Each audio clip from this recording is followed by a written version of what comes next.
Hello guys, good morning. সবাই কেমন আছো? তো সকালবেলা চলে আসলাম স্বাধীনা ডাটা চিংড়ি মাছের সবজি নিয়ে। তো সকালবেলা উঠলাম একটু লেট করে, শরীরটা বেশি একটা ভালো নেই। তো তাড়াহুড়া করে চলে আসলাম কিচেনে। আর চিংড়ি মাছগুলো আগের দিন এনে রেখেছিল, ফ্রিজে রেখে দিয়েছিলাম। তো সজনে ডাঁটা কেটে নিলাম, আলু কেটে নিলাম, সবগুলোকে আমি জলে ভিজিয়ে রাখলাম। তো তারপর আমি কড়াইটা বসিয়ে দিলাম। বসিয়ে দিয়ে এদিকে আমি তেজপাতা পাঁচফোড়ন দিয়ে দিলাম, তারপরে আলুগুলোকে দিয়ে দিলাম, কাঁচা লঙ্কা চিড়ে দিয়ে দিলাম। তারপরে আমি সজনে ডাঁটাগুলোকে দিয়ে দেবো। তোমরা সজনে ডাঁটা কে কে পছন্দ করো তোমরা কিন্তু অবশ্যই কমেন্টে জানাবে। এটা কিন্তু ত্রিপুরার একটা খুব বিখ্যাত ফেমাস একটা সবজি।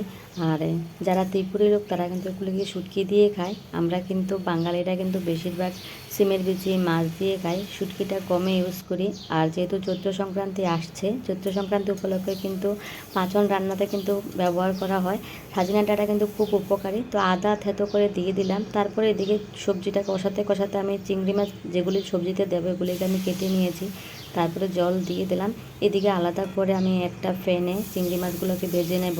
তো আমি হলদি লবণ দিয়ে চিংড়ি মাছগুলোকে মেখে তেলে দিয়ে দিলাম। ভালো করে ফ্রাই হয়ে গেলে জিরা ধনিয়া পেস্ট করা একটু জল দিয়ে গুলে আমি এগুলিকে দিয়ে দেব চিংড়ি মাছের সঙ্গে একসঙ্গে। তো ভালো করে ওই জলগুলোকে আমি চিংড়ি মাছের সঙ্গে শুকিয়ে নেব।